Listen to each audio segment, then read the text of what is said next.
This is the Doctor, President-elect of the High Council of Time Lords. I am definitely a madman with a box. Anyone for jelly, baby? I'm the Doctor. I'm 904 years old. I'm from the planet Gallifrey in the constellation of Castobrus.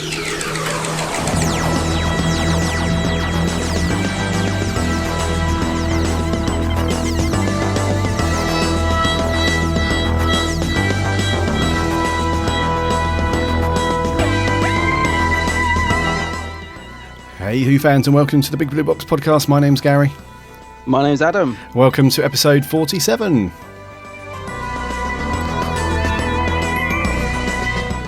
Almost got it wrong. Did you? I had a moment there. What did you nearly say? 46? Yeah. Ah. Even though I checked with you before, literally moments before we started recording, there was a moment in my mind where I'm like, it's 46. Mind playing tricks. As usual. Yeah. Hope you guys are all good. How are you, buddy? Yes, very good. Thanks. Yourself? I'm very well, thank you. It's really warm today. It's lovely. Yes, it is. Yeah, it's another cracking day. It's one of in those England. In England, yeah, which is I Unusual. think it's the second week on the bounce. I think last week when we recorded it was beautiful outside and we were inside recording. I know, yeah. It always seems to be nice when we're inside. Like yesterday was predicted to be really sunny and it was grey and overcast. Oh, yeah. I was thinking, and yet today, gorgeous out there. Gorgeous. So yeah, we'll get out there this afternoon, hopefully. Yes, when we finish recording, I think it might be beer and garden time. Oh, right. Oh, well, I'm staying off the beer at the minute. I've had quite a few birthdays, family stuff, in the last 2 weeks. And I probably never thought I'd say this, but I literally just do not want to see alcohol for at least a week. That'll probably turn into a day, but I can't drink anything at the minute. I've just had so many parties. Not parties, that sounds wild, but so many birthday parties. So I'm all beered up at the moment. So you've had enough. You don't want to see another beer for ages. No, I'm on the coffee. I'm on the detox. Okay. Well, I'm drinking Lucozade at the moment, so maybe I should have some water or something or some tea before I drink any beer. I can't drink that stuff. That's like the Red Bull. It turns me to jelly. I can't drink those energy drinks. I sort of I feel great for about 30 seconds and then I just sort of collapse in a sort of, don't know, they don't agree with me. Oh, okay. I can't drink things like Red Bull. It's not that great. Ugh. That's a bit of Lucozade. The odd Luco I don't mind. I've got like plenty of water going on here. I've got like a little table of water. I'm proper on the detox. You are, aren't you? Yeah, big time. Have you been up to anything Doctor Who wise?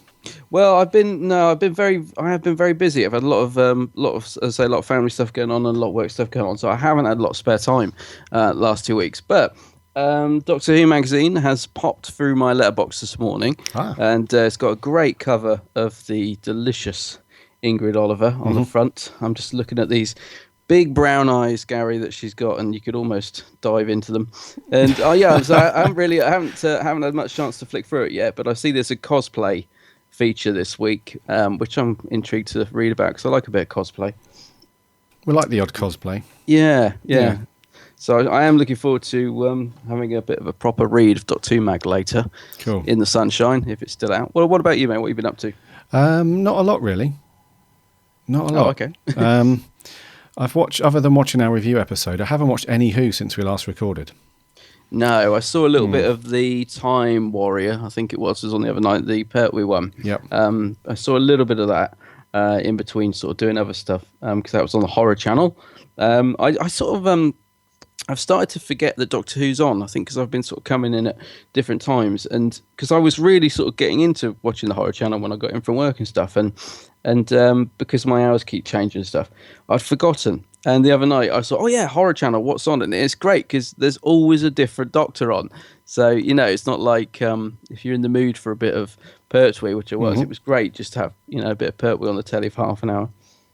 Cool. Yeah. So, I watched a bit of that. But apart from that, not much. Yeah, me either. I normally watch at least one or two episodes of something, modern or classic or whatever, but no, just not watched any this week. Been looking at some hotels for the festival in November. Oh, yeah. Loads of hotels around the XL, around that area of London. Was it Docklands and Canary Wharf, all that stuff. And there's just loads. So I'm trying to find one that's not sitting on top of the XL, but not too far away. Yeah, because when I went to the 50th at the XL, I stayed at one right next door, which was great. I mean, it was huge, really, nice big hotel, and literally it was 5 minutes to the actual XL Centre. So Okay. I may look at that again. I can't remember what the price was like, but you're right, there are a few around there, so it's easy to get to it. And there's loads and loads of YouTubers and people who listen to the podcast that are going. It's going to be a great meetup. I'm sort of almost, I was going to say more excited, Dan, but as excited about that meeting up with people as I am at the actual festival, because I've had so many people message say, I'm going the same day as you, can't wait to meet up. People that we chat to all the time, like the Who Addicts guys and Host Productions, Ben Lett and people like that. And it's just loads of people that we sort of chat to but don't know that are going to be there. It's going to be really cool to meet up with everybody. Yeah, I've seen a few tweets and Facebook stuff with people who get in contact with us regularly and to say they're going, and that's awesome because there was that whole thing, and there still is that whole thing about the cost of the tickets and all that stuff, and I wasn't sure how many people would be going that we would know, but it's really cool. It looks like there's going to be a big bunch of us that day. That's going to be awesome. The cost has been an issue, actually, because I just realised I said Host Productions Ben Lett is going, but actually I know he's still unsure, and it is all down to the cost, actually, and the same with the Who Addicts guys. They really didn't know if they were going to be able to afford it because they live sort of up near Middlesbrough, so it's going to, it's not just the cost of the ticket, it's getting there, and like you said, trains and stuff, hotel, it's all this extra cost. And Tom Dix is going to be there from Epic Who as well, so same thing, but the cost really is playing a big part in it, because chatting to these guys on Facebook and stuff and Twitter, they're so up for going, they so want to meet, but it's not cheap. It's not cheap, and it's going to be worth it because it is going to be so good. Oh yeah, it will be worth it for sure. But it was only yesterday actually. When I was just browsing through like news feeds and stuff, I saw at least two articles where people are mentioning the cost of the tickets again, and it really is it turned into a big issue with people. And to be honest with you, rightly so, I would say, because isn't a family ticket nearly £200 or something? It is, yeah. That's quite a few beans there for a Doctor Who day. I mean, I know it's Doctor Who and it's got a very big fandom and people are into it, but still, that is quite pricey. It is, especially when you take into all the other stuff into account. Yeah, and I don't know if these things make any difference. I don't know, how much the BBC listen to feedback, but I hope that they have sort of got this message through that. Perhaps they were a bit too over the top of it, because it depends. I don't know, mate. If they could justify that cost, we'll see. Obviously, when we get there. Yeah. If we come out of there, and I'm pretty hopeful we're going to have a great day. I'm sure we will. But if we come out of there and we say, do you know what, it's expensive, but that was amazing, then okay. But I do hope that they can justify the cost of it, because fans have really sort of really worked hard to get these tickets, if they can afford them. So I hope they can. Yeah, well, I was all for booking a ticket, and then the morning when they got released and I saw the price, because I messaged you, didn't I, and said I'm not sure about this. This is a bit pricey. Yeah. So it's kind of your fault that I went. I was like, "What? You got to be there." It's just let listeners know I was in two minds. I was like. This is a lot of money for a ticket, and it's a one day. It's not like a whole weekend thing. Because I've booked tickets to go to the Star Wars Celebration event, which is in London next year. Oh yeah, and that was, I think it was just over £100 a ticket, but that's Friday to Sunday. Oh, I see. So that's 3 days worth of cool stuff. And what do you get other stuff included in that? Because very often with tickets, you'll get free autograph from the guest or something in a pack. Do you get anything for that as well? Don't know. Can't remember. Right. I can't remember. You do get something. Yeah, there is something in there. But I would say that that's pretty good value for 3 complete days. Yeah, well, if you think that this is one day and that's only £30 more, and you're getting the whole, like you said, you're getting 3 days of event. Yeah, it does put it into perspective. Yeah, so it's your fault. Yeah, well, yeah, but you got to be there, mate. I'll tell you. The thing is, I kept thinking, if you hadn't got a ticket, and can you imagine being at home on that Saturday, knowing that we're all there, and it's all, you'll be seeing all the tweets and that, you wouldn't want to be at home. You'd want to be there. Nah, I wanted to be there. Yeah, so I got a ticket. Yeah. Yeah, that's going to be cool. I can't decide whether to stay because obviously when it finishes, I'm guessing that like a few of us will have all met up, and are we gonna? I don't know. Are people going to be staying on the Saturday as well, or what? I don't know how. Because I'm thinking, I want to go out afterwards as well. I want to go out and socialise, but I don't know if we're going to be able to because of the cost. I don't think I can afford to stay up in London for another night. Yeah, but I don't know. I just don't like sort of like finishing the convention and saying, "Well, good seeing you. Bye." Got a mustache. Got to get the train home. Yeah, I don't know. I'm going to stay up on the Friday because I got a ticket for the Saturday. Yeah. I'm going to stay up on the Friday night before because I really don't want. Even though the train from my place into London is only 45 minutes, I still don't want to have to get up that early on a Saturday and get into London and jump on the tube and all that stuff. So. No, I'm especially the DRL or whatever it is, the one that goes to Excel. DLR, sorry, yeah, that is. I have actually been on that blimmin' thing so packed that I couldn't even get off it. Oh, really? I'm not, no exaggeration. When I used to live in London, I used to have to use it a lot, and trust me, it gets busy. Let alone when there's the event on. Yeah, no, I actually couldn't get off it. I got to the top. I was so sardined in. People just wouldn't move. I was like trying to squeeze out. It's a nightmare. So yeah, I definitely would recommend if you can staying up there. Yeah, I will do. Because it starts at 9, doesn't it? Yeah, it's a fairly early start. These things normally kick off around 10. So this is an early one for 9 o'clock. Yeah. So I'm going to stay up the night before. Going out afterwards, don't know, dude. Have to play it by ear, won't we? We will. See how many dudes are hanging around after. Yes, right, yeah. Who's at the Star Wars thing, just out of interest? Has anyone been announced? No, not yet. Oh, it's right. like a year away. Well, just under a year away. Oh, is it? Oh, okay. Yeah, and I booked the tickets 2 months ago. As soon as the celebration event finished over in the US, I think the next day tickets went on sale. That was a couple of months ago, so I honestly can't remember and don't know if they've announced anyone yet, but they will do. Normally a couple of months before. And is that at the XL as well? I think so. Oh, right. Yeah. Yeah, seems to be the place for these events at the minute because they do the Comic Con and stuff. Not the Comic Con, they do one of the other big ones, don't they? Yeah. Yeah, sounds very good. It's all good. So, Doctor Who Festival, we'll be hooking up with you guys. It'll be good. Yeah. Good times. Very much looking forward to that, and it will soon come around because it was only November, isn't it? So we're already halfway through the year. So yeah, we can soon pop round, won't it? Yeah, almost July. What's that? 4 months away. Yeah. Yep. It's all good. Anyway. Shall we land and do some news? Yes, I suppose we should. Let's do it.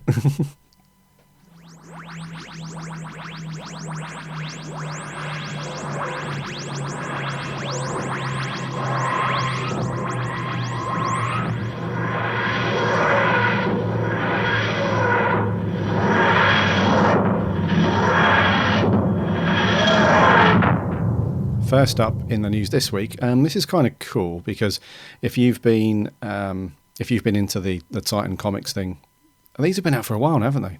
Yeah, that's right. Yeah, I'm sure it's been. Was it the end of last year? Yeah, because I can remember us talking about this before they were released. Yeah. But yeah, as they have, been out a while now. Yeah. So they're going from strength to strength. So Titan Comics have said that they're going to commission a whole new run of comics, which is going to be part of the year 2. The year 2 release of Doctor Who comics, I guess.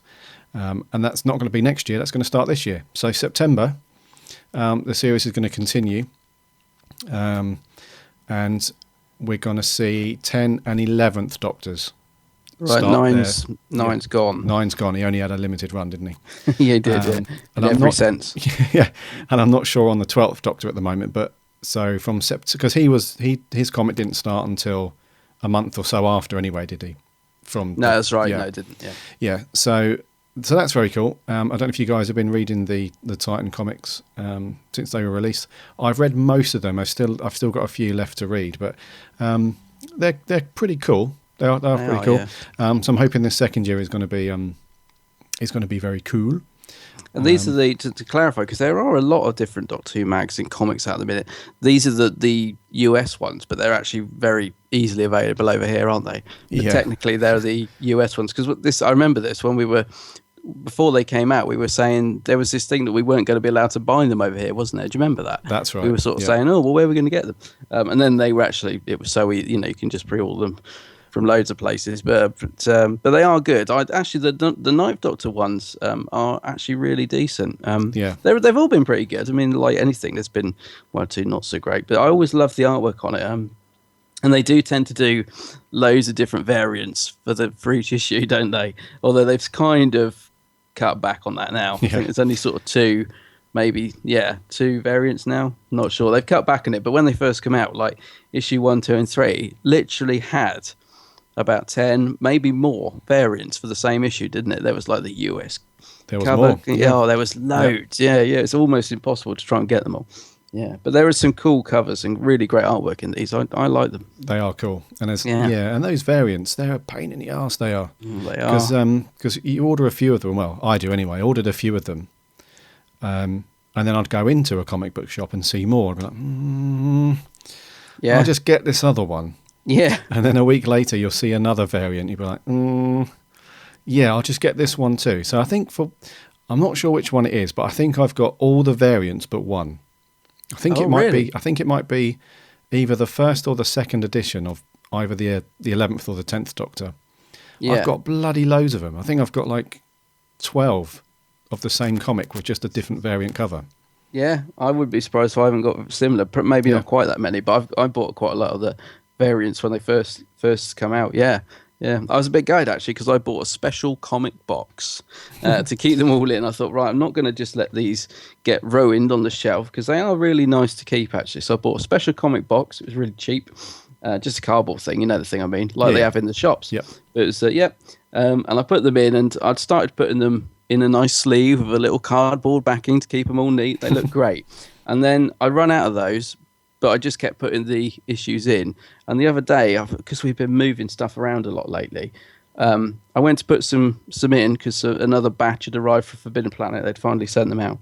And somehow the Ninth Doctor ones, which I hadn't got any sleeves and that for, had sort of, I can't really explain, they'd all sort of got bent in half in between the two piles. So they were sort of, because, you got like the sort of all the 10th Doctor ones and all the 9th Doctor ones. Yeah. All the 11th Doctor ones. And I put these in the middle to try and keep them flat. But somehow, because there was space in the box, those two piles of neatly wrapped comics had crushed all the 9th Doctor ones. And I was gutted because I was bringing them out and they were all, if you can imagine them sort of bent in three. Do you know what I mean? Because they hadn't been kept flat. They'd sort of just sort of curved round. Yeah, all of them. So I was going to get the iron out, but I didn't think that was a good idea. So I've kind of flattened them now with all the other comics I've got. So those variants have come in quite handy because they've made for a nice pile to keep them flat. But I was a bit gutted because I've tried to keep them really neat.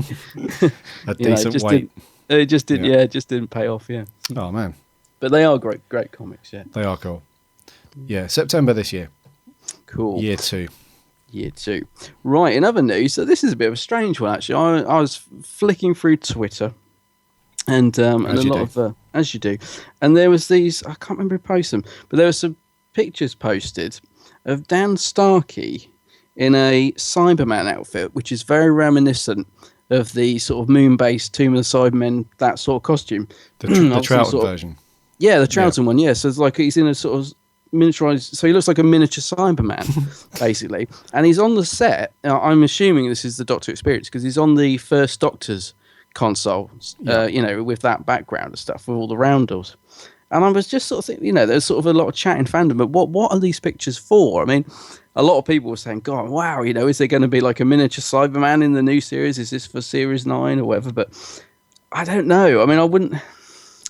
I would love that. I mean, if anyone's seen the pictures, they are really cool. There's two pictures sort of floating around of him, one in the full suit, one without the helmet. And obviously on that set, which is great anyway, I loved the original TARDIS set. It looks cool. I mean, it's so intriguing, and I'm guessing it's just going to turn out to be some sort of promotional video or something. But the costume's great. They've obviously gone to a lot of work, to make it look really authentic. Yeah. So I'm thinking, I'd love to think it's from something from Series 9, but my gut feeling is it isn't. But I don't know. What do you think? You've seen the pictures. What do you reckon? Yeah, that would be awesome if this popped up in the next series. It would be so good because like you say, the costume is so good.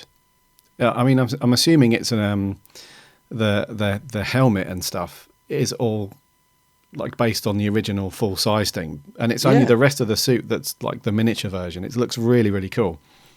And I'm the same as you. I'd love it if this popped up.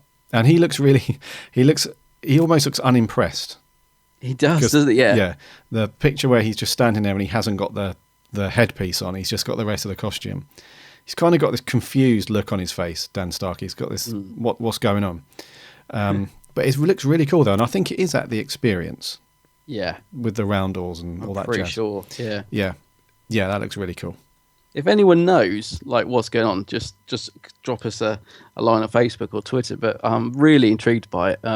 Yeah, because obviously like the fans' theories since they come out has been brilliant, you know, of what could be going on.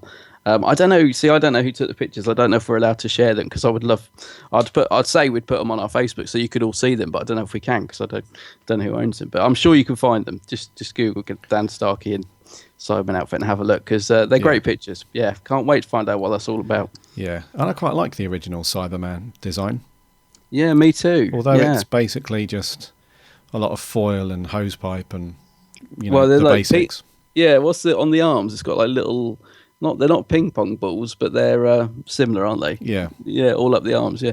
I love the original Cybermen. I have to be honest, I haven't really liked the design of the Cybermen since the show come back. I haven't liked any of the new designs particularly.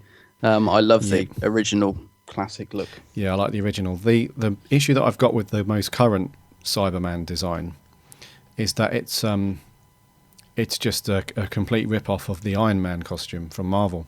Yeah, and it's so obvious as well. I mean, even when they were designing it, they must have, it's so glaringly obvious. I can never understand why they went with that or made it so close to it. Because funny enough, I'm actually looking straight ahead of me now as we record. I've actually got a little Avengers mystery box in front of me on the shelf, and I'm looking at Iron Man as we speak. And if that was silver, it is. It's so close to it. Yeah. I really don't. Yeah, I'm really not a fan of the new designs. I'd love to see.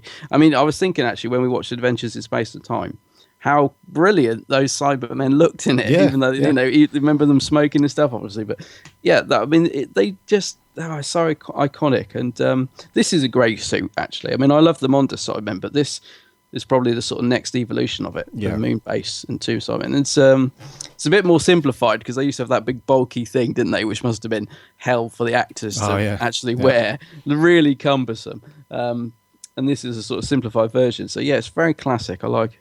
Yeah, it's cool. Good times. Good times, Dan. Last bit of news. So our German friends, if we have any German listeners, hello. Peter Capaldi and Jenna Coleman are going to be visiting you guys next month. Are they? Yeah. Oh. So in Berlin, there's going to be a Doctor Who event happening, and Coleman and Capaldi are going to go over and say hi. Oh, that's good. So is Doctor Who is it quite big in Germany? The popularity is growing, doesn't it, on this thing? Yeah. So it's I would probably say they've got quite a big following in Germany. Right. Because the BBC Worldwide, they probably broadcast it there quite frequently.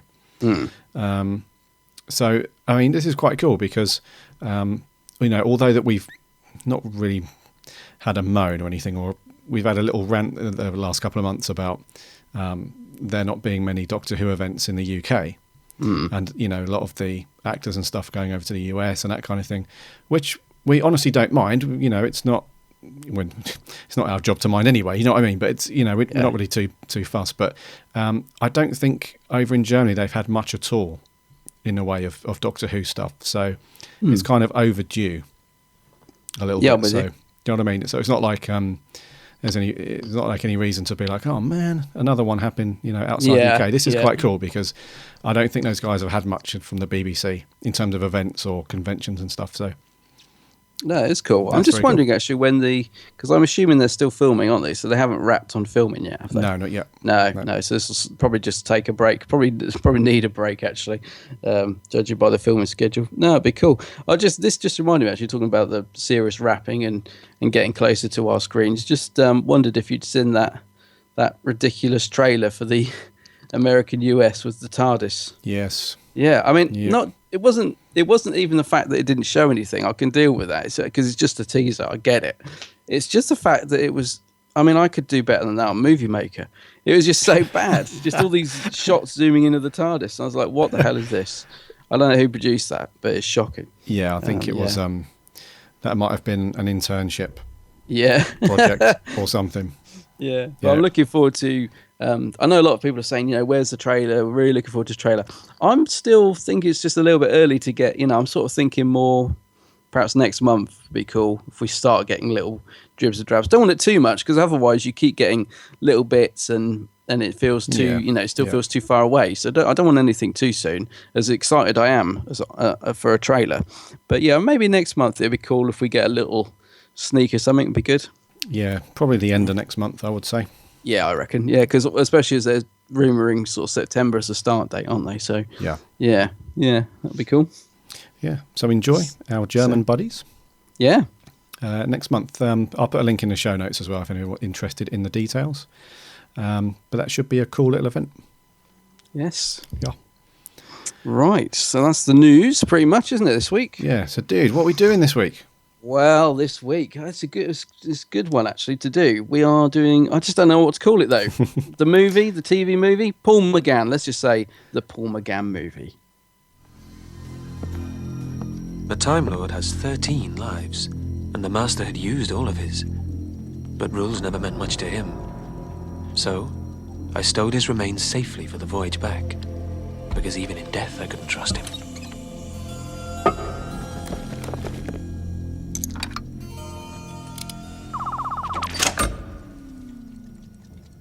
There, that should do it. Who are you? I was dead too long this time. The anesthetic almost destroyed the regenerative process. Yeah. Right. I'm gonna get a syringe. I'm gonna take some blood. I want to know what's going on. Grace. Don't you see? I have 13 lives. Please. Okay, you're trying to tell me that you've come back from the dead. Yes. No, sorry. The dead stay dead. You can't turn back time. Yes, you can. I'm not a child. Don't talk to me like I'm a child. Only children believe that crap. I am a doctor. But it was a childish dream that made you a doctor. You dreamt you could hold back death. Isn't that true?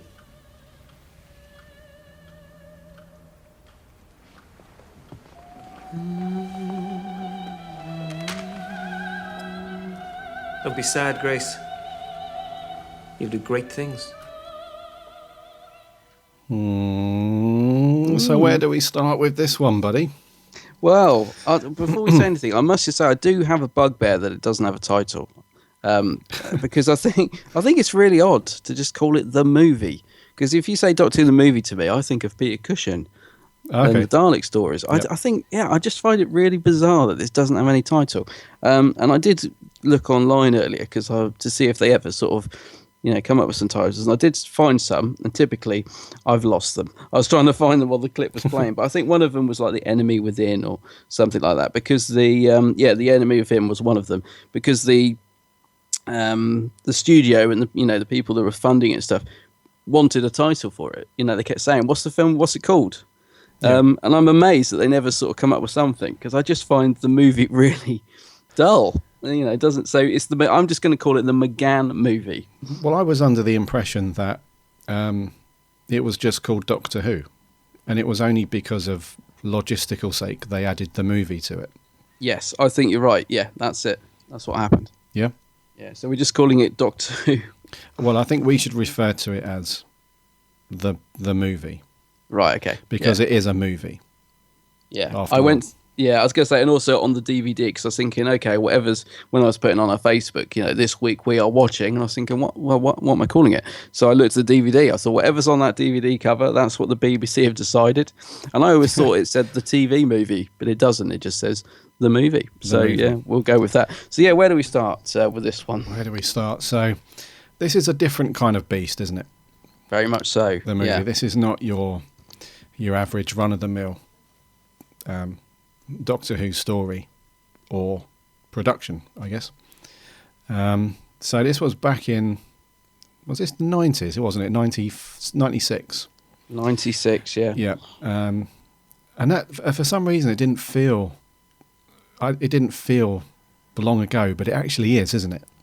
Oh, yeah, it is. Yeah. And I don't mean in terms of production. Obviously, the production has its issues, which will come on to later. But for some reason, whenever I've spoken about the movie or whatever, I've always associated it with being not that long ago. But it is 1996. That's a fair whack.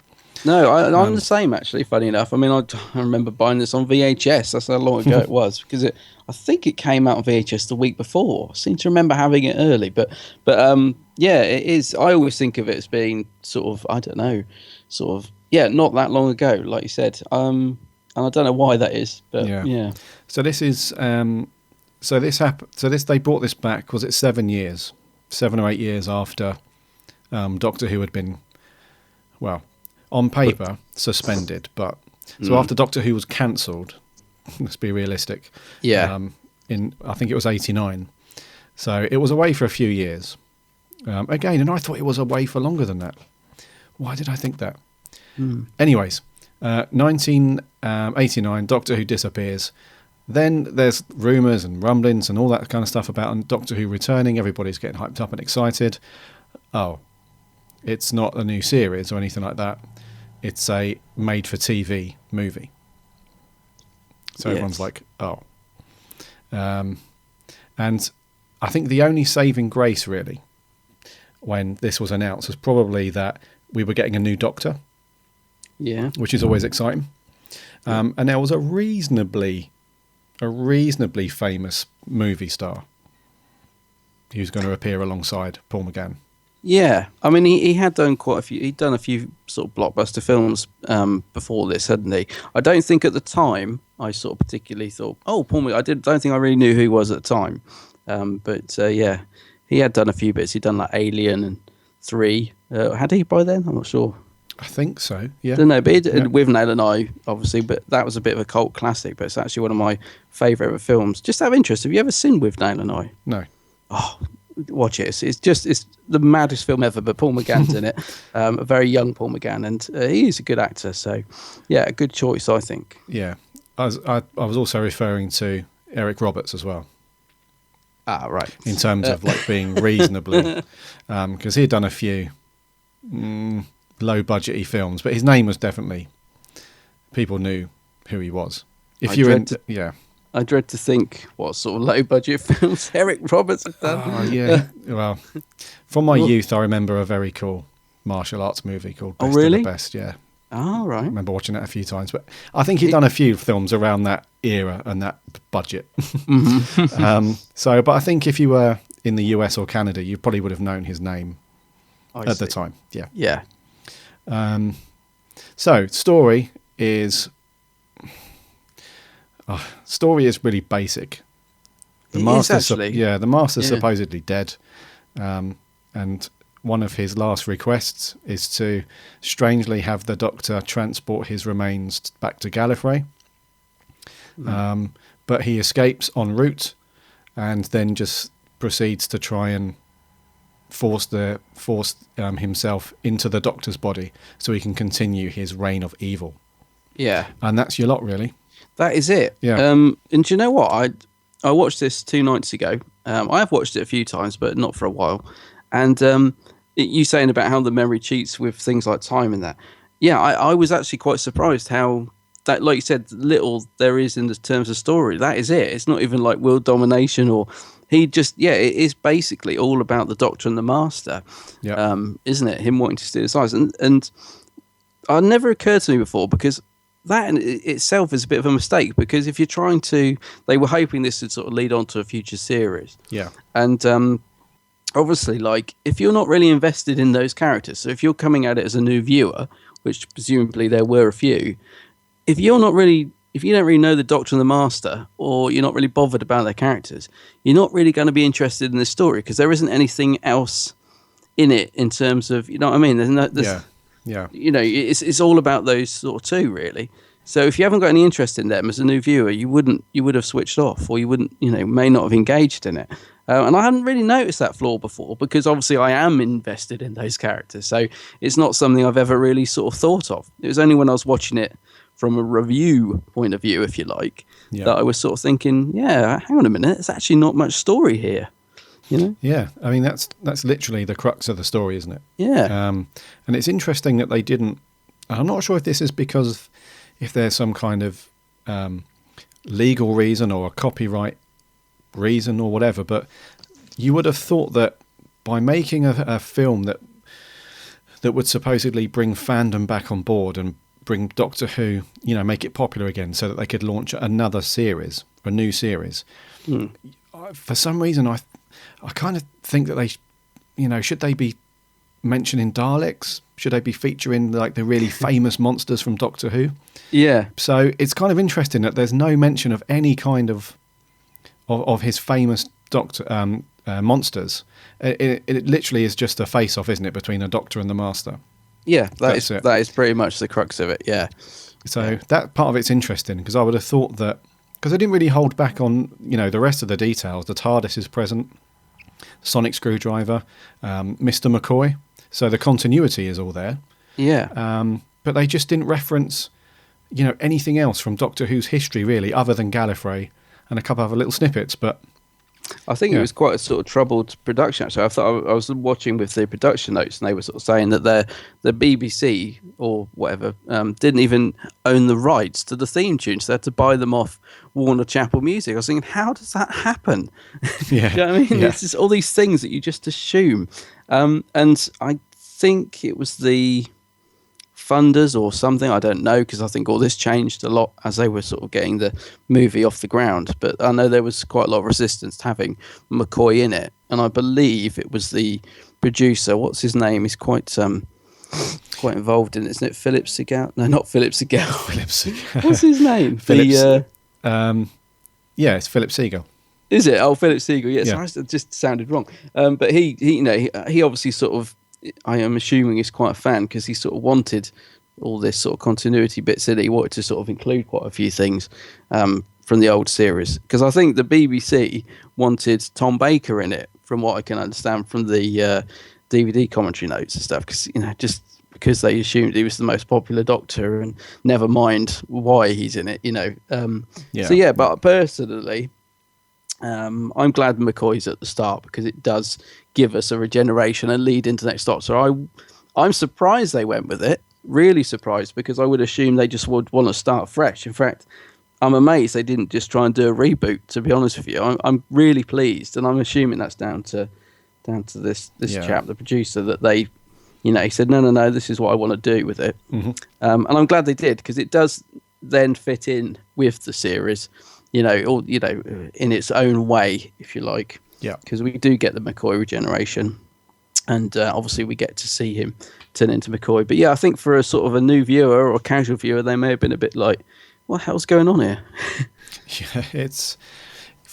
Yeah, that's why I'm kind of confused that they didn't go down because I think there was a lot of pressure on this, and a lot was riding on it, because if you were tasked with, or if you took it on, as a project to bring Doctor Who back, and one of the goals based on the success of this movie is to get Doctor Who back on the TV.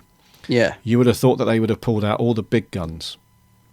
So for the casual viewer, and somebody that doesn't know too much about Doctor Who other than who the Doctor is, there's nothing in here really after the first 20 minutes. 25 minutes. It could be a story about anybody, really. It just happens to be the Doctor and the Master going head to head.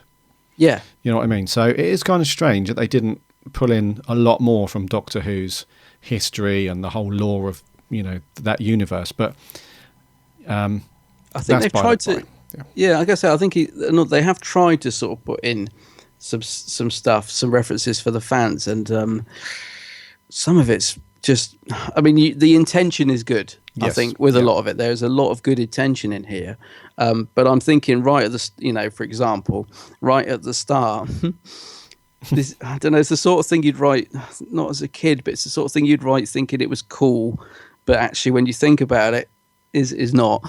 So it starts off with the Master being on trial on Skaro, and by the Daleks have got him on trial. Now that in itself, just to a Doctor Who fan, makes no sense. To the casual viewer, probably, Oh, intriguing. But, why would the Master be on trial by the Daleks on Skaro? It's ridiculous. And obviously we get these awful Dalek voices as well. They're actually really funny, aren't they? It sounds like the sort of Sesame Street does the Daleks. Yeah, it's cringy a little bit. Yeah. Yeah, so that in itself is strange. But I have to say, that aside, I actually really enjoyed the first 10 minutes of this. I love the fact the Doctor's just chilling out in the TARDIS and the Master breaking free, and it's a nice setting. I quite like the way it's done. I quite enjoy the first 10 minutes, and then we get into the sort of like the hospital and all that, and things change. But yeah, I don't know. I kind of like it. I mean, I know you're not the biggest McCoy fan, and he doesn't get a lot of lines. I mean, he's almost sort of doing a mute performance, isn't he? I think he has about 5 lines. He doesn't get a lot to say. No. I think he's got 1 line actually before he's actually gunned down. Which is quite. Yeah. It's done so quick, isn't it? It's sort of quite a severe way for him to go, just to step out of the TARDIS and be shot. It does almost feel like they just wanted him in it, but let's just have him in it and get it done. It feels like, doesn't it? Yeah, and I think McCoy is actually pretty good. And this is going to sound weird, but I think McCoy is actually pretty good in this, because a lot of his acting is from his face. Yeah. And he's just the atmosphere of him being there. I think, in a way, it kind of adds a moment of credibility to the film. Yeah, because I think so. you know what happened with the Colin Baker regeneration, which we all completely understand why Colin Baker didn't want to come back and film a regeneration scene, and that is completely fair enough. But I think if McCoy hadn't have come back for this, it would have been almost impossible to tie this in with what had gone before. It'd be much more standalone. Yeah, because of the production of it and how it's set and the story and all that stuff. It would have been near impossible to make this canon, as much as they would have tried. So I actually think McCoy is pretty good in this. I like the style of him as well. I like the way he looks. He looks like a much more mature version of the Seventh Doctor, doesn't he? They've toned the clothes down.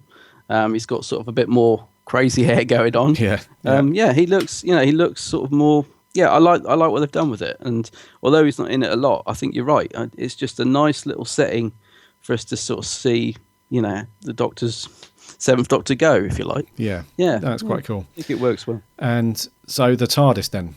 The Eighth Doctor's TARDIS. Oh man, it's absolutely brilliant.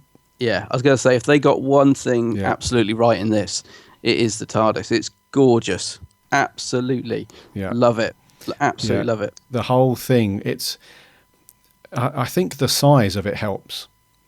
Just the sheer scale of everything. I mean, I know that a lot of the TARDIS rooms the console rooms in everything else apart from this have been fairly almost claustrophobic in a way.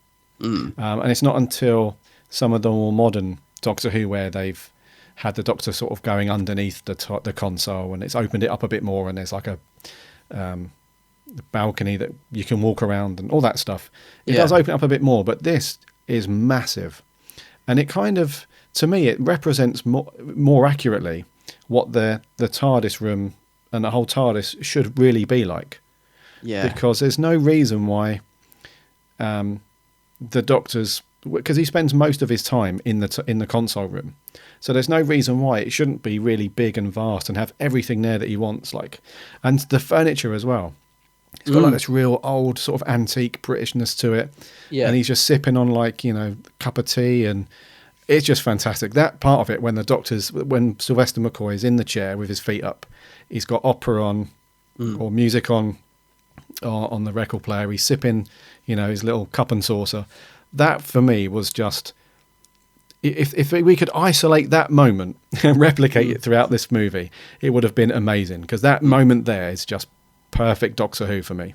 Yeah, it is. I agree. It's a lovely, lovely sort of way to start it. I agree with you. TARDIS console just looks fantastic. It's really well lit, because it's quite dark, and I'm not a fan of I don't know. I'm not always a fan of dark console rooms, when they sort of turn the lights down. I know in the 80s it was the opposite, it's completely overlit, but it just looks brilliant. The console, all the little gadgets on it are beautifully done. And I like the fact that the sort of the sky turns into sort of like the scanner, if you like, when they're looking at the planets. It's a lovely idea. Yeah. It's just brilliant. I love the design of it, and I think it's realized really well. They've, visually it's just brilliant. Absolutely love it. Yeah, it's cool. And we get to see it quite a lot as well. Yeah, we do. Yeah. They're back inside quite a bit. So it wasn't one of those fleeting moments where, in some of they did do it in this actual film a few times where there's a little bit of fan service. Yeah, there is certain things. And but they didn't treat the TARDIS as that. It was a proper TARDIS with a huge interior. Yeah, it feels really grand, doesn't it? I'm thinking of the scene where, is it the Master? Somebody bursts through the doors, and it just feels so open and vast. Yeah. And we'll get onto it later, but when they go in the cloister room as well, what a beautiful set. And it just, it really does. I can believe it's all part of the same thing. I just really, really like it. I think they really did a good job on it. Yeah. And actually, the actual TARDIS prop, as well as the inside, I actually think the actual TARDIS prop, which is different to what we've seen before, looks great as well. I mean, I can't really explain it, but I don't know if you know what I mean. It looks really chunky, really solid. When it, don't you think? I just think that looks great as well. I know that might sound silly because, well, it's just a police box, but I don't know, something about it. They've obviously got a new prop, and it just looks great. All the windows are sort of, very haphazard, and it's got a really chunky light on it. And just the inside and the outside TARDIS just both look fantastic. They do. They look awesome. Yeah. Before we get on to Paul McGann himself, let's talk about the other cast. What did you think to the Master? Eric Roberts. Well, he comes in for an awful lot of flack, doesn't he?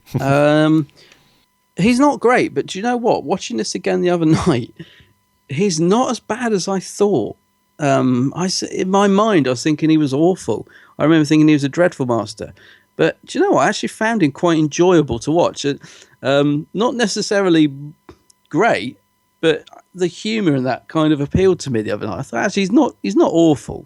He's kind of he looks like he's having fun with it. Let's put it that way. He's sort of camping it up a bit.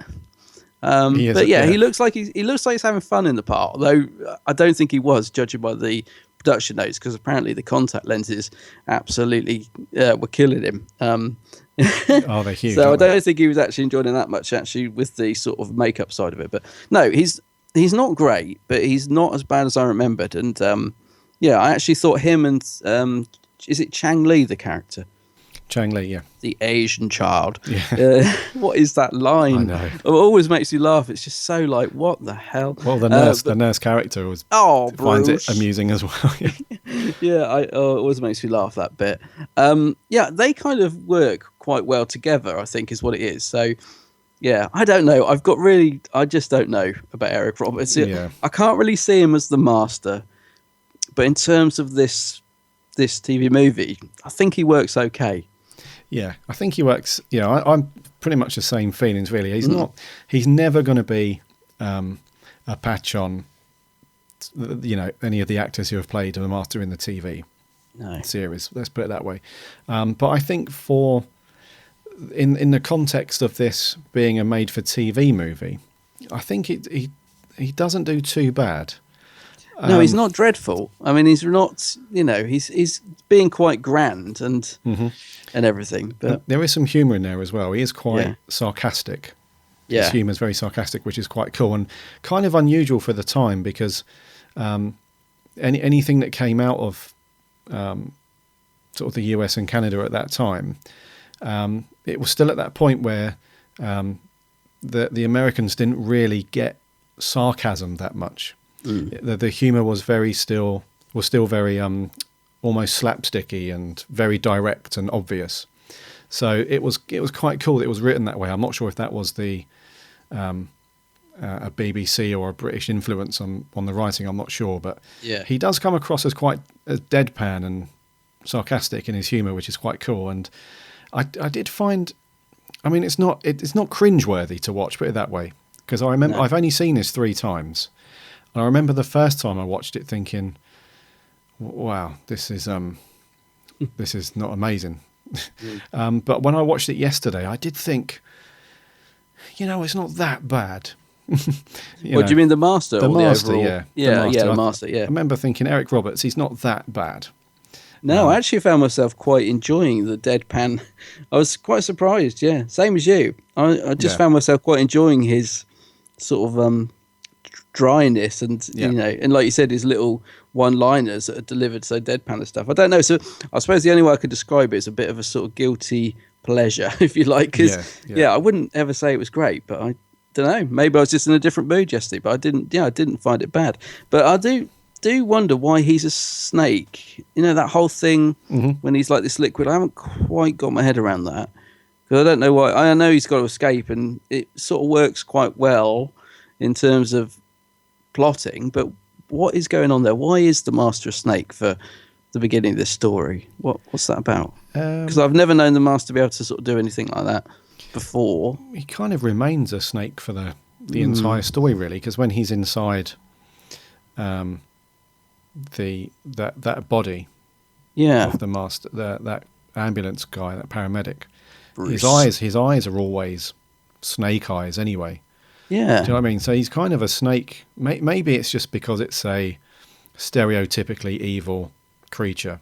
I think it would be, quite different if he was like, I don't know, a beaver or a polar bear or something. I don't know, but a snake is just. I guess so. Yeah. I mean, it works in terms of the story, I suppose. It's just I did sort of think at the start when I was watching it, what's going on here? Like, why is he turned into this liquid? And how's he escaping? Because it isn't really explained or anything. But maybe it didn't need to be. I don't know. But yeah, just leave it. Just leave. Just go with it. Just go with it, man. It's a TV movie. Anything can happen. Yeah, just go with it. What about the other guys, Grace and Chang? I really like Grace, actually. Yeah, I like Grace. Like the character. I think she does well in it. I think she showed potential to be. She might have got a bit annoying if she'd have been a full-time companion if they'd done a series, but yeah, I think she's all right. I think she works well. Yeah, and I think I thought that as well. I thought if she was to become, or if she was to go on to become a full-time companion, that would annoy the hell out of me.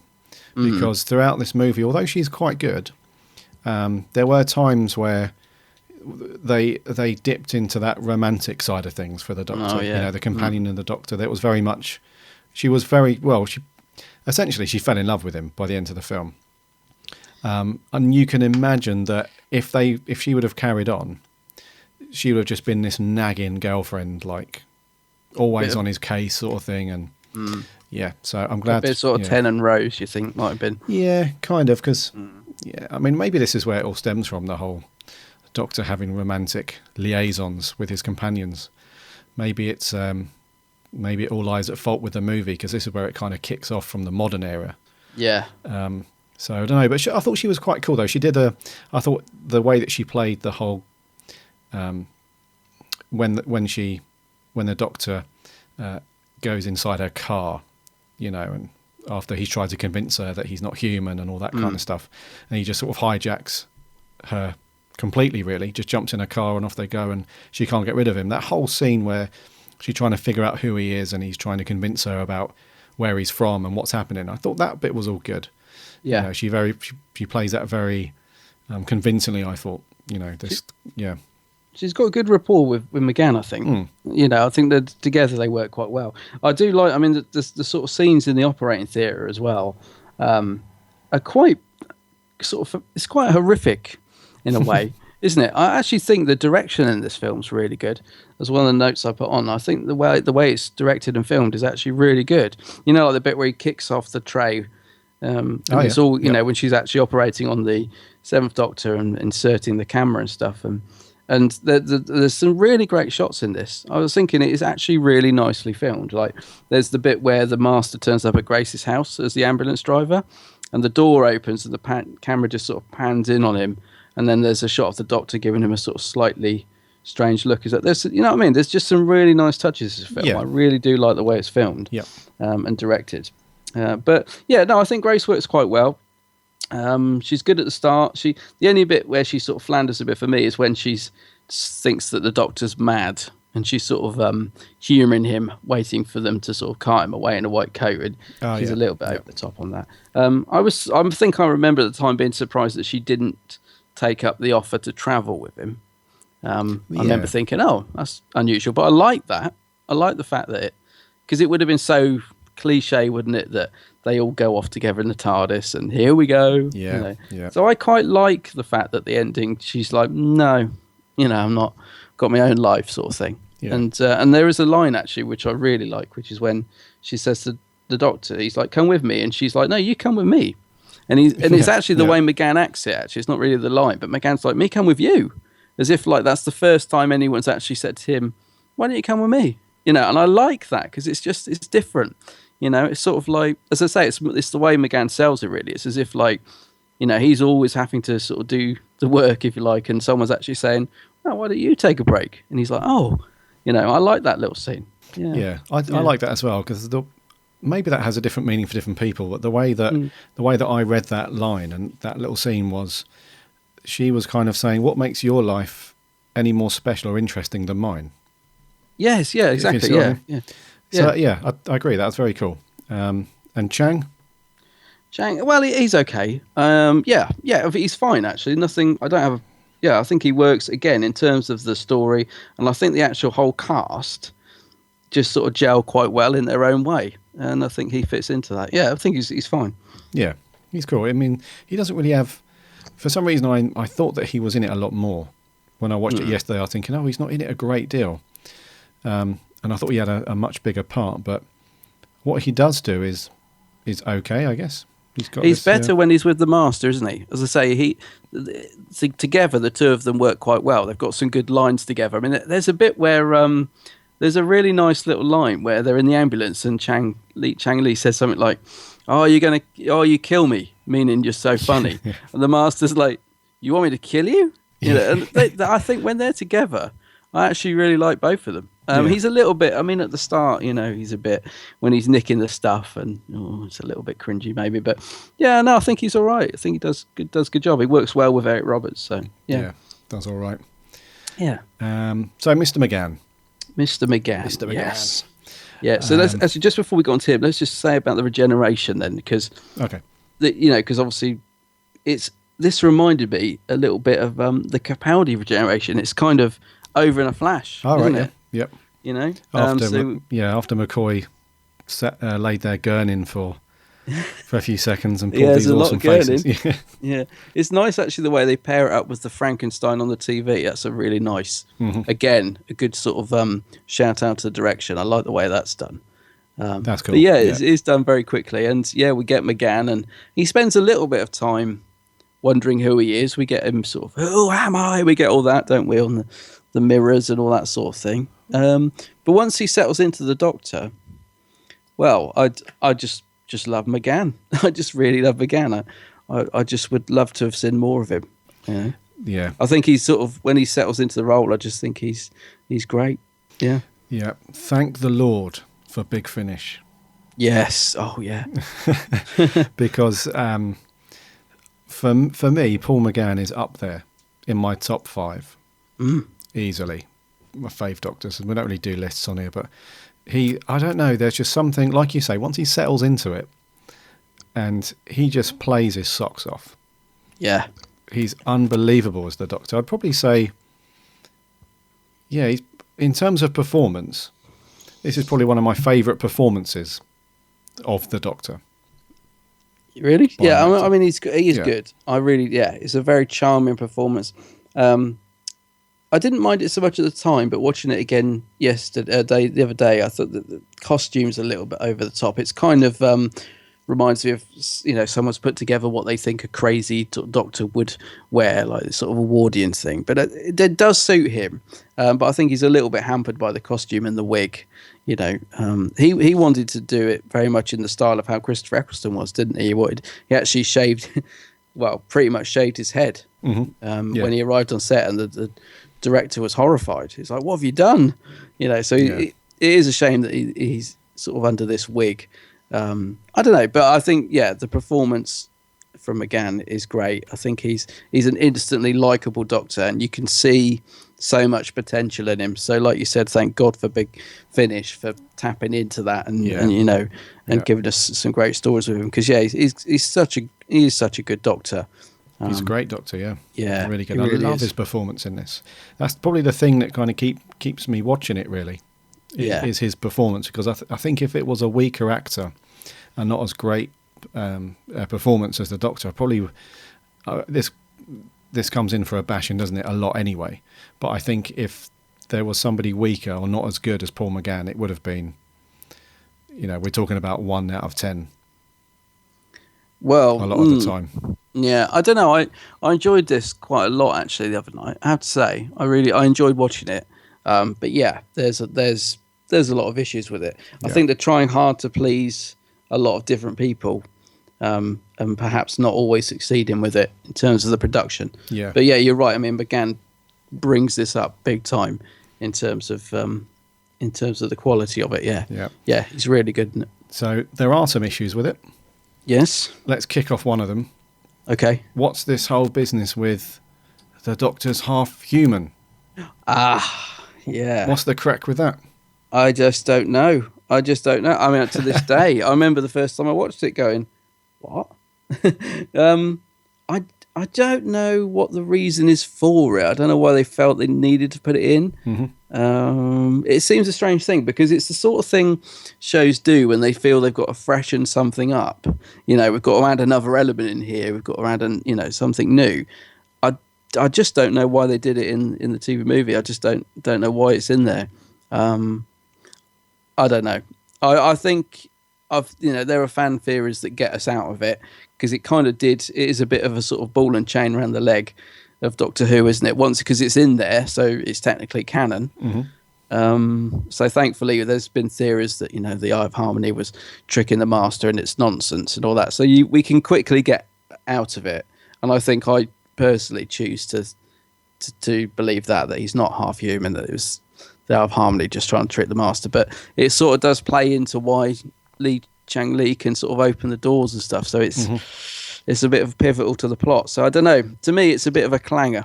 It's a bit of a ball and chain. Yeah, and there was quite a few attempts as well to explain it.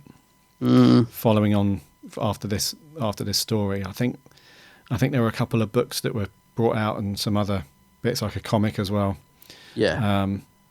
Where they try to explain why the Doctor is half human on his mother's side, apparently. Yeah. And it's all just a bit, it's all a bit kind of wishy-washy. There's no definitive answer to it. There's no, and it's kind of been forgotten as well, which is a good thing. Over the years, they've never revisited that, which is good. There was also a line which, bizarrely, I've never noticed before, but I picked up on yesterday, where Grace is talking to the Doctor about regeneration. Mm-hmm. And she says, so you can regenerate into other species? And he's like, oh, yeah. I know. Yeah. What's that I about? just choose to be a human. I've never, ever noticed that line before. So I wrote it down because I was thinking, do what? Yeah.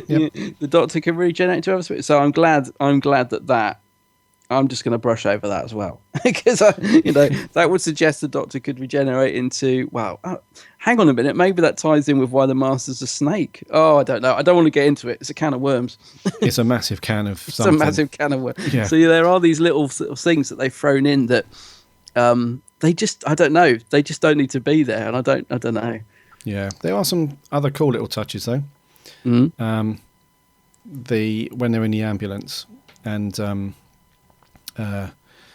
Chang has to sign for him, puts his name down as John Smith. John Smith, cool. Yeah. We get to see a Sonic. I like the noise it makes as well. That's cool, actually. Bizarrely. Yeah. And I love the TARDIS kit bag. What's it called? Oh, the medical bag. Yeah, the bag of all his Sonics, because that is...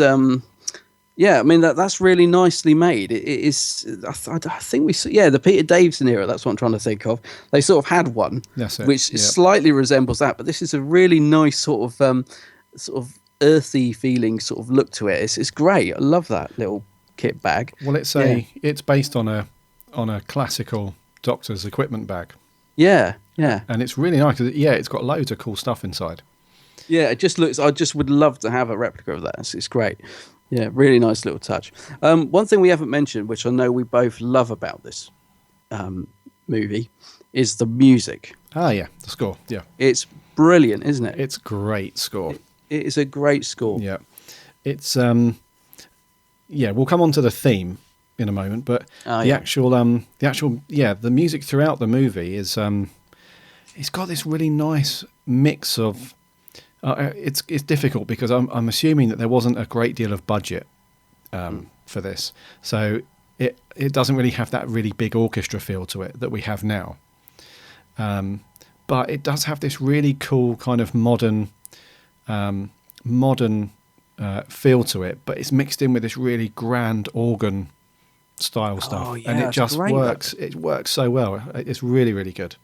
Yeah, and I think maybe the fact, like you said, it's not so big band is a plus, because I can imagine if you had sort of like the full orchestra and the full budget, it might have turned a bit sickly. Do you know what I mean? A bit too over the top, and I can really imagine that. So I love the fact. I don't know. It somehow it's just perfect. It's awesome, really works well with the film, and I love all that big grand. The build up at the end. I mean that bit with the countdown, the master, the music. Like I said, the build up of the organ music at the end is just brilliant. I love it, and awesome. I love the subtle bits as well. There's a really nice bit of, it's a little bit 80s, but I love it. When the Doctor's looking for his costume, there's like this nice little interaction between him, and it cuts to Chang Li looking for his bag, and there's this very nice sort of little beat going with some music, sort of echoey harps, and it's lovely. Really, really good soundtrack. Yeah, it's really good, and I like the build up for the scene, the regeneration scene as well, with the Frankenstein on the TV. Yeah, and the whole regeneration thing. The music's good for that as well. It's it starts to sort of thunder along and pick up pace, and it's also really suspenseful as well. Like the scenes with the Master and stuff. It's all really good. Yeah, it is good. Yeah. I was wondering how the Master got in the TARDIS. That was one of the notes I put. That was a bit lazy, because he's just sort of in there, isn't he? When Chang Li enters the TARDIS, Master's in there. I think, well, what's he doing? How did he get in there? Yeah, but not a biggie, but yeah, it doesn't burn my bacon. I've been waiting for you to reuse that saying. I had a funny comment actually on Twitter. I think one of our US friends actually was listening to our podcast in the car and sent us a message afterwards saying, "What does bone my bacon mean?" So I had to say, no, burns my bacon. Burns my bacon. And he's like, that makes more sense. Yeah. Yeah, I love that phrase. Yeah. So the music is awesome. Music is awesome. Cool. Yeah, and another note I made, actually, I should have said this when we were talking about Grace, is when we do get to the climactic ending, she turns evil. She's just got these sort of dark contact eyes in. She looks great. She looks like something out of an 80s horror, and I love it. And I just think it works really, really well. I like evil Grace, I think Daphne Ashbrook, is that her name? Dash Ashbrook? Yep. Yeah. I think she does that really well. So I'll give her a bit more credit for that in her performance. So we get the Clockwork Orange eye opener thing as well, which is, again, a really nice design when McGann's chained up. Oh, yeah, that looks very cool. Which is good. Yeah. Yeah, again, it fits all nicely. In fact, the style, let's say the style of the film is actually pretty good, isn't it? There's definite effort going into this. And I think that's the thing, actually. One of the reasons I do enjoy this, despite all its faults, is that I do feel that the people making it have tried really hard. I do think that comes across on screen. That, they got bits wrong, but they also got a lot of things right. Yeah, I agree. Yeah. Yeah. They did. You can tell that a lot of effort's gone in to try and make it, the best that they can do. Yeah. But it's a different take, isn't it? It's a different approach, and if you think about it, back in the day, what else were you going to do? Well, yeah, exactly. Yeah. I mean, I'm glad it was made. I would have been interested to see, had it led on to a series, I would have been interested to see where we went. But that comes back to McGann, because I would just love to see more McGann. So if we had got more, I think I can sort of imagine how it would have gone. judging by this, and I don't think it would have been terrible, but it would have been different. Yeah. It just wouldn't have quite been Doctor Who, but yeah, I would have been interested to see more McGann. Yeah, and the one thing, as well as the Big Finish stuff, the one thing that also makes me just wish that we'd have had a bit more of McGann on TV is when they brought out the mini episode online, Night of the Doctor, for the 50th. Yeah. Watching that, he's just, even though it's probably been, I'll say probably, even though it has been a long time since he would have played the Doctor on screen, he's just straight back into it. Yes, You know? he is. Yeah. And again, that's even though that show, it's only, what is it, 10 minutes? Not even that? Yeah, it's not even that, is it? I always think it's longer. It's it's just under 7 minutes, I think. Yeah. Right, yeah. Even in those short minutes, he's just so good. He's so good. And I think, it would have been very cool to have seen a bit more of him actually on screen. So, but the Big Finish stuff is awesome. So it is. Yeah. He's done a fantastic job on Big Finish. And I don't know. I have a feeling, well, I think we may see him again someday. I just think one day. I haven't said that for a while. Yeah. I don't know. I could always enjoy some McGann Doctor. Yeah. Definitely. So overall, I have to say, I did enjoy watching this the other night. I did. I found it quite an enjoyable little story as a Doctor Who fan, despite all the faults. But I do think a lot of it comes down to McGann. Yeah. Sure. Okay. Scores on the doors. Okay. I think it's you this time, buddy. Is it me? Yep. Yeah. Well, because McGann shows great promise, I'm going to go. I really enjoyed it the other night. Actually, I might be going a bit high here, but I'm going to go for an 8 out of 10. I really enjoyed watching it. I know it's got its faults and everything, but I enjoyed it. I'm going to go 8 out of 10. Okay, cool. I'm going to go with a 7. 7. Yeah. Yeah. I was thinking initially, I was thinking around a 5 or a 6. Really? Yep. But then after watching it again, I did actually think, do you know what? There's nothing to. I know a lot of people dislike it, and it does have issues, it does have problems, and it's nowhere near perfect, and messes or something, But however, it's still a fairly enjoyable watch for a Doctor Who fan. Yeah. There's a lot to like about it, and although it's not perfect, it's still good. The music's great. Paul McGann is just amazing, and I think maybe the production lets it down as well. I think a lot of people kind of shy away from, because it's got that typical 90s American. Do you know what? When like Star Trek: The Next Generation was out and all that stuff, it's got that very soft, focusy, low quality NTSC feel to it, which I think turns a lot of people off. But if you can look past that and just enjoy, some of the good things about it, I think it's a fairly decent watch. Yeah, I think it's exactly. I think it's a decent watch. It tries really hard. They've tried to put lots of stuff in for the fans. Maybe they tried a bit too hard, But yeah, overall, I just find it an enjoyable watch. Not perfect, but certainly not bad. Certainly not bad at all. And life is wasted on the living. Yes, it is. What is that line? Yeah, I don't know. Yeah, there are bits that I shouldn't enjoy, like that, which I do. Yeah, there's loads and loads of things in there to enjoy. I think that's why. Yes. Yeah. So, what did our listeners think then? What did our listeners think? We had loads for this one, actually. Yeah. You guys went nuts. Yeah. You guys have the comments that you guys have put on. You definitely had your Weetabix that morning. Yeah. So how are we going to get through these? Right. Right. So Nick Gill hated it at the time of release, as it was so far removed from the Doctor who had grown up with. Retrospectively, it's not so bad. Fits better with the styling of the rebooted series and provides a good bridge between the two. Yes, I agree with that. Which is spot on comment. Yep. Matt from Who Addicts. Because I missed. Actually, I'm going to come back to that one. But anyway, he wanted to put a quick review on for Time and the Rani that we did last week, which I can't read all of it, but thank you very much, Matt. You gave it a 2 out of 10, Time and the Rani. But for this review, but anyway, on a better note, the TV movie. I find this quite underrated. Yes, it's over the top at times, and the martyr spitting acid and turning into a snake is awful. Some small continuity errors irritate me, like the Doctor being part human. Yeah. But as a one-off movie, it isn't that bad. Paul is great in it, and Grace is not a bad companion. Call it a guilty pleasure, but I like it. 7 out of 10. Okay. Epic Who? Is that Tom Dix? That's Tom. Hi, Yeah. Tom. I love the TV movie. It may not be the best thing ever created, but it did fill a hole. I can only imagine what it'd been like to see the Doctor return on TV after so long off air. The main thing I can't ever enjoy when watching is the American Master. He just did not work at all. If anything, I like to forget he ever happened. All in all, I really enjoy it, but I'm glad they never picked it up for a full series, as I can't imagine America could pull Doctor Who off for a full series. Brilliant performance by the brilliant 8th Doctor, Tom. Some good comments there, Tom. Yeah.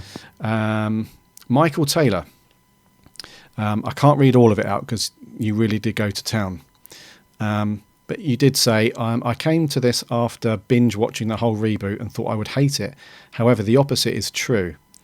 Then he goes on to say, I think Roberts was phenomenal. The Master needs no explanation. Thank you very much. Now, good day to you, sirs. In all honesty, an 8.5 from me, and a definitive recommendation to watch, especially for somebody new to Who. Okay. Not the Weeping Angels, not the Girl Who Waited. This is a must chapter 0 to the whole new Who regurgence. Thanks, guys, and keep up the good work. Cool. Thanks. Andy Frankham-Allen, Mr. Andy. Mr. Andy? Mr. Gary. When it came out in 96, it was a great moment. It carried a sense of triumph with it, a feeling that Doctor Who was finally coming back. Alas, once that initial excitement died down, the cracks began to show. It's Americanized Who. McGann is great, but over 20 minutes is wasted on McCoy's Doctor and setting up the regeneration, creating a very schizophrenic feel to the film. In so many ways, it's how not to bring back Doctor Who, and clearly people like RTD were paying attention. Still, it gave us the first romantic modern Doctors. Not too sure if that's a great thing. Oh yes, and loved the TARDIS interior, and Eric Roberts isn't awful as the Master. Thank you, Mr. Andy. Stu Gee. It's not the best script. It spends too long focusing on the after effects of the regeneration, but there is a lot to enjoy. The regeneration sequence itself is brilliantly done. Grace and the Doctor have real chemistry, and the TARDIS interior is a visual delight. Sure, Eric Roberts is camp as the Master, and the Dalek voices are silly, but overall it's a pleasure to watch. Although why Grace turned down travelling with the Doctor is anyone's guess. Yes. And then Michael Taylor jumped in very quickly to reply to say Grace turns down the Doctor because the movie was to serve as a starting point for a new series. If it had been picked up, then Grace would have become the latest companion. Alas, it was not to be. Yeah. Daniel Seligman. Good movie, but not great. The script wasn't brilliant, but the 8th Doctor was. Some great lines in the movie, and I really liked the Jelly Baby part. Once again, I would like to say that Paul was great in this, and he turned out to be one of my favourite Doctors. So he gave the Doctor 9 out of 10 and the movie 7 out of 10. Oh, that's fair. Yeah, I think that's good, actually. Yep. Yeah. Lewis Palmer. The TV movie is a bit Marmite. Some people love it and some loathe it. I'm in the middle. I think it's way too Americanized and it really doesn't feel like Doctor Who. But having said that, Paul McGann is fantastic and the TARDIS looks great. It's hard not to get excited when you see the TARDIS go right up to the camera in the titles. He gave it 6 out of 10. Yeah, which reminds me, actually, we didn't talk about the theme. You did mention it earlier. Do you like the theme on this one? I prefer it to the McCoy theme. Well, yeah, that's no surprise. But it's okay. It's just very basic. It kind of reminds me a bit of Superman, that intro. Yeah, I don't know why. The early Superman movies.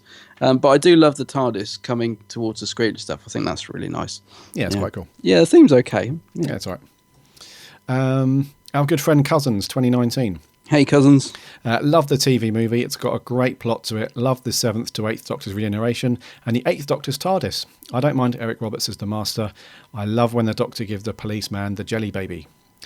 He went right up there with a 9.5 out of 10. Oh, yeah. He likes that one. Jay Kent. Hi, Jay. Hi, Jay. I love the TV movie. It was a shame not to see any more of the 8th Doctor in action, but this was a fantastic introduction, even if the regeneration looked a bit off. Also, plus 10 points for Slime Master. A strong 8 out of 10. Slime Master. Yeah. Love it. We had Greg Toby.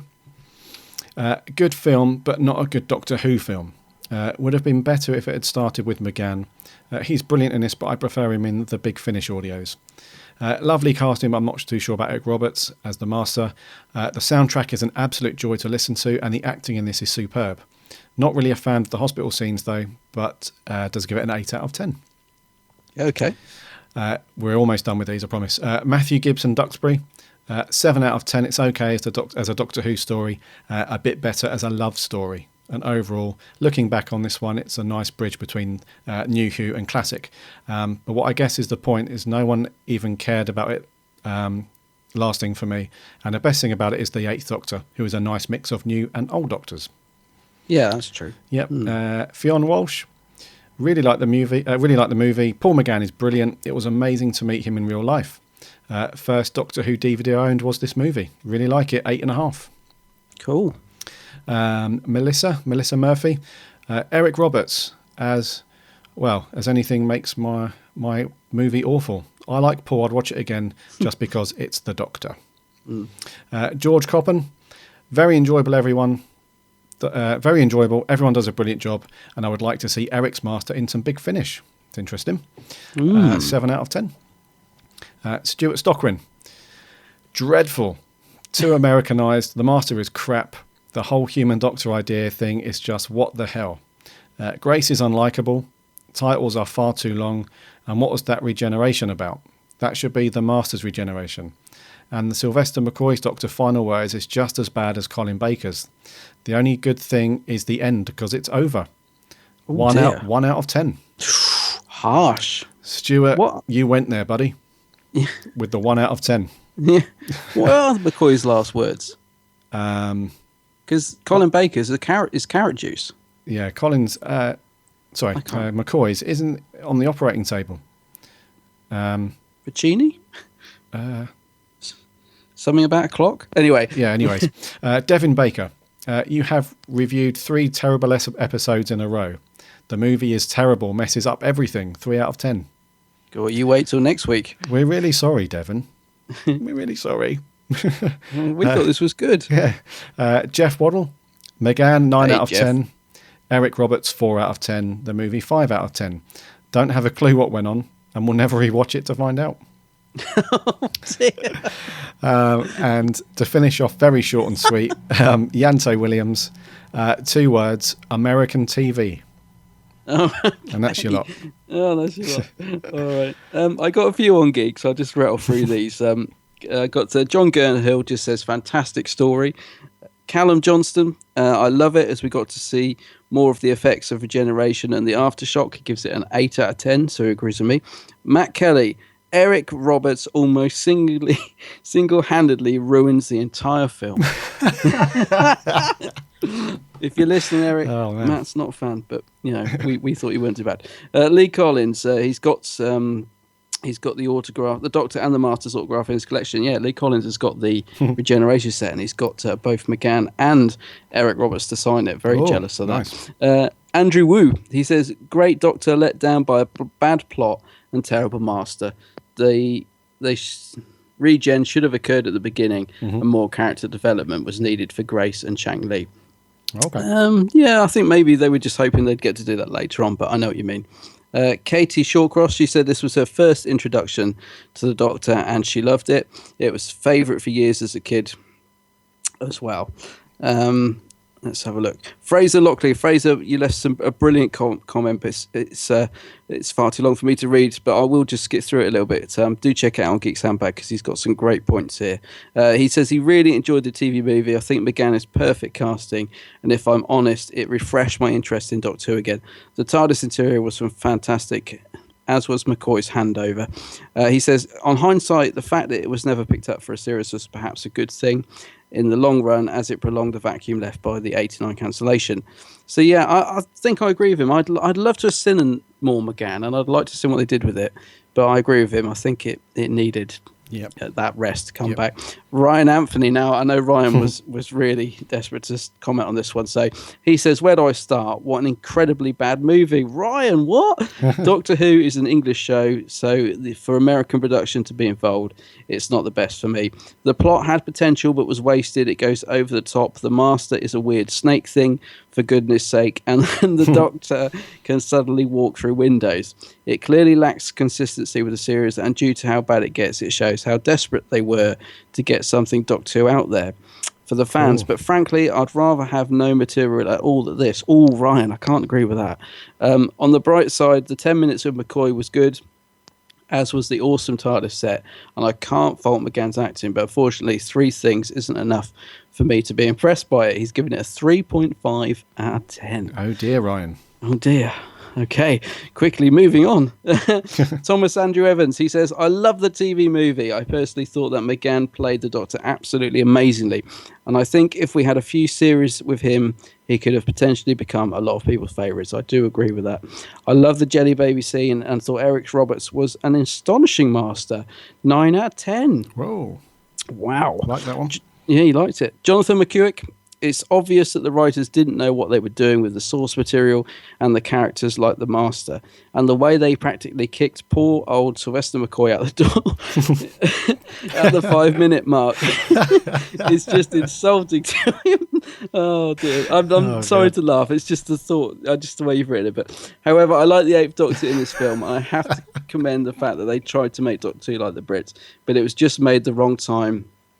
I always suppose it's not as bad as nowadays compared to the new series to classic fans, but it's still like the TV movie.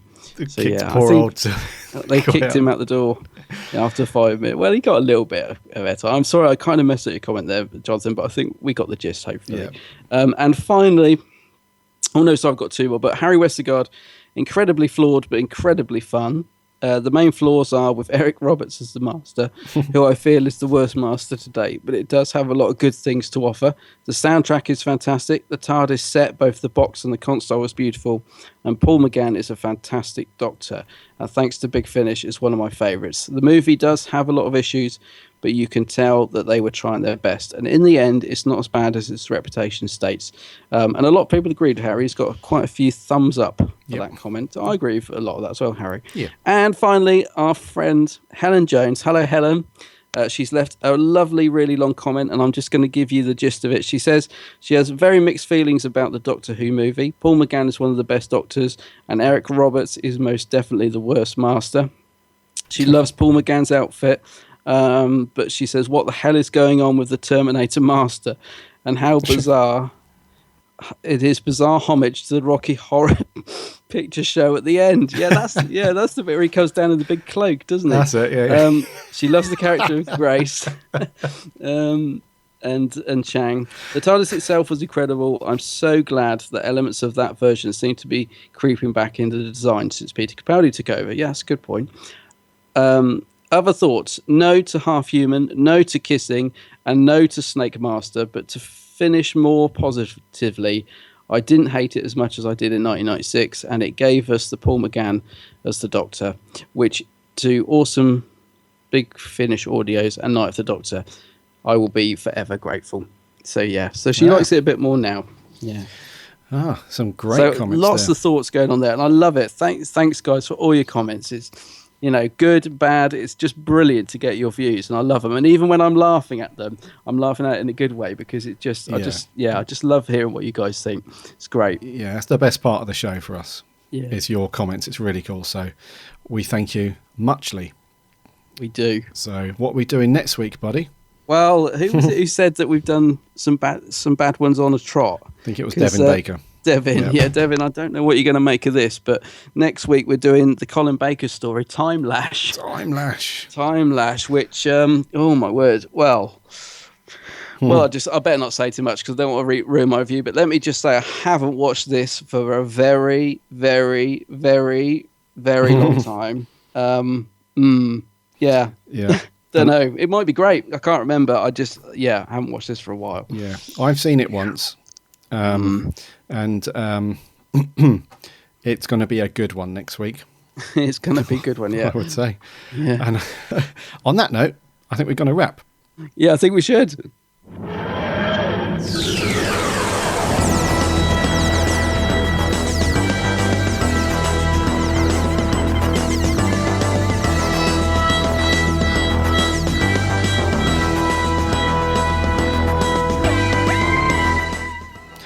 So thank you for joining us for episode 47. 47, yeah. It's been very, very cool talking through. I've been really looking forward to doing this review of the movie. I'm not sure why. I think it's just something different to talk about, and I think we can talk about it for a very, very long time. Yeah, definitely. I made loads and loads and loads of notes watching this, and yeah, I'm glad we did it because I thoroughly enjoyed this the other night. Yeah, much more than I thought I would. I mean, I thought it was okay, but yeah, I really enjoyed it. Me too. And we brought it forward because someone pointed out we were going to do this later in the year, and then we realised that the new series will be on then, so we brought it forward, and it's closer to when it actually went out, isn't it? Which is how many years ago? Too many, more than I want to acknowledge. Yeah. Yep. So yeah, I'm glad we did it and I enjoyed it. Very cool. And thank you so much for your comments. You guys really had some strong feelings on this one, so it was good. So next week, we'll watch out for the post on Facebook. Next week, we're going to be doing Time Lash. So we really look forward to your comments. Yeah. Last week's trivia, we asked you, where is Sister of Mine? And the answer was, inside every mirror. Oh, it's a creepy thought, isn't it? It is very creepy. Yeah. And we had Kieran Knight, Matt from Who Alex Reviews, you jumped on Twitter and gave us the answer to that, so thank you very much. Question for this week is, the Sycorax had control of people with which blood type? Ooh. The Sycorax had control of people with which blood type? Big red button. Big red button. Yeah. So just jump over to Facebook or Twitter, give us your answer, and we'll hopefully read a couple of those out next week. Talking of Facebook and Twitter, if you head over to the website, bigblueboxpodcast.co.uk, you can see all of the previous episodes that we've done, plus there's links there, so you can jump over to Facebook and Twitter and Instagram, some other bits and pieces. You can give us a like and a follow, and keep up with the convo that happens in between episodes, I guess. That's it. Yes, and also check out Adam's YouTube channel, The Geek's Handbag. Geek's Handbag, yeah. You will not find much better Doctor Who review stuff than Adam's channel. Oh, cheers, mate. Very, very cool stuff. Yeah. And Saturday, that Limming convention video finally goes out. It's uploaded, it's actually done. It nearly killed me, that video. And I don't know why, because when you watch it, you'll probably think, well, what's so difficult about it?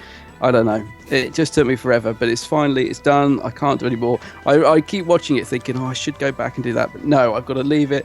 It's done. And it's up this Saturday. And I'm pleased with it. So yeah, check that out on Saturday. The Geek's Handbag. Check it out. Yeah. Until next week, have a great time. My name's Gary. My name's Adam. And Allons-y!